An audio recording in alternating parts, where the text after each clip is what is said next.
Shooting দলের একজনও বাড়িতে নেই, সবাই স্কুলের মাঠে গিয়েছে। কয়দিন ধরে নদীর ঘাটে যেতে না পেরে তৃষ্ণার্ত হয়ে উঠেছে পদ্মজা। এই সুযোগ হাতছাড়া করা যায় না। হেমলতার অনুমতি নিয়ে সে ঘাটে চলে আসলো। ঘাটের সিঁড়িতে বসলো। কয়েক সেকেন্ড পর টের পেল গান বাজছে কোথাও। গানের সুর অনুসরণ করে কয়েকটা সিঁড়ি নেমে আসে।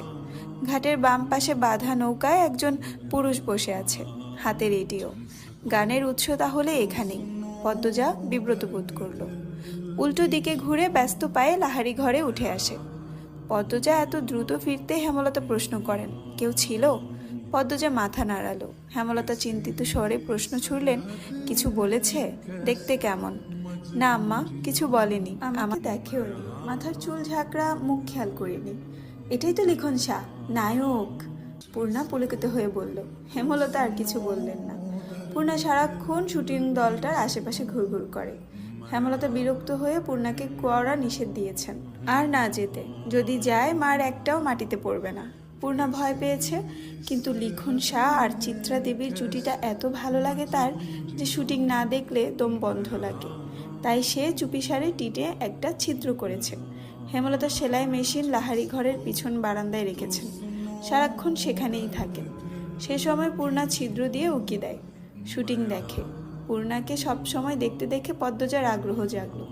সে উকি দিল। ঝাঁকড়া চুলের মানুষটা একজন অতি সুন্দরী মেয়েকে কোলে তুলে নিয়েছে। দৃষ্টি মোহময়, প্রেমময় গানের সুরধ্বনি বাড়ি জুড়ে। ক্যামেরা ধরে রেখেছেন কেউ কেউ, গানের শুটিং বোধহয়। পদ্মজা অদ্ভুত অনুভূতি অনুভব করলো। লজ্জা পেল, চোখ সরিয়ে নিল। রাতে ঝড় হয়েছিল। লাহারি ঘরের পিছনে তৈরি পথ বন্ধ হয়ে গেছে গাছের ভাঙা ডালপালা দিয়ে। মোর্শেদ রাতে বাড়ি ফেরেননি। হেমলতার একার পক্ষে সম্ভব নয় পথ খালি করার। তাই পদ্মজা, পূর্ণা স্কুল থেকে বাড়ির সামনে দিয়েই ফিরছিল। উঠোনে শুটিং দলের সবাই ছিল। পদ্মজা মাথা নত হয়ে থেমে থেমে কাঁপতে থাকে। পথ শেষ হচ্ছেই না। মাথার ঘোমটা টানা অনেকের নজরে পদ্মজা চলে আসে। মিলন নামে একজন পূর্ণাকে ডাকলো, এই পূর্ণা। পূর্ণা দাঁড়ালো, সাথে পদ্মজা। পদ্মজা শুটিং দলটার দিকে তাকাচ্ছে না। মিলন পদ্মজার দিকে চোখ স্থির রেখে পূর্ণাকে প্রশ্ন করলো, পাশের মেয়েটাকে? প্রথম দেখছি। আমার বড় আপা। আপন? মিলন ভারী আশ্চর্য হয়ে বলল, 10 দিন হলো এখানে আসার, কখনো পূর্ণা প্রেমা ছাড়া অন্য কোনো মেয়েকে চোখে পড়ল না, কণ্ঠও শোনা যায়নি।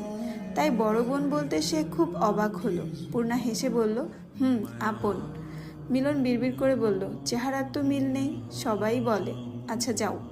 দু বোন লাহারি ঘরে চলে আসলো। পদ্মজা হাফ ছেড়ে বাঁচল। ভেতরটা এত কাঁপছিল, অনেক মানুষের